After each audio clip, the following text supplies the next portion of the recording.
Sky Space, the Royal Tantra on the Great Perfection of Bodhicitta.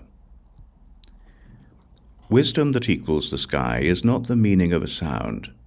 The three bodies are the unchanging space of our awareness. An uncontrived heart is spacious like the sky. Awareness is profound like a river to the sea.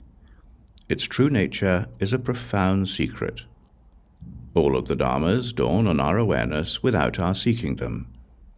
Thusness will melt. It is not real.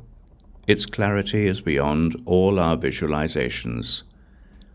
In the mirror of our minds that brings our contemplations together, a playfulness arises that has no position or side.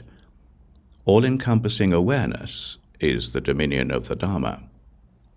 It does not abide by any reaching of any end. This dominion also does not diminish. It is like the eternal and unchanging sky. Our own minds are present without our contriving any 3 times. This is what a space that equals the sky means. In the heart essence of our awareness, which is difficult to examine, we take the 8 dharmas that are famous to be primary. If we then propagate the teaching of the secrets, there will be wreckage in the objects we see, and we will have no dharma for our existence in the bardo.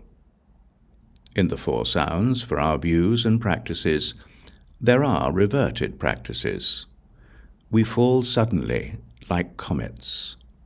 If we work on the practices of the secret oral lineage, for those who do not have the Vajrasamaya, both of us will fall into a trap. How would we find any freedom?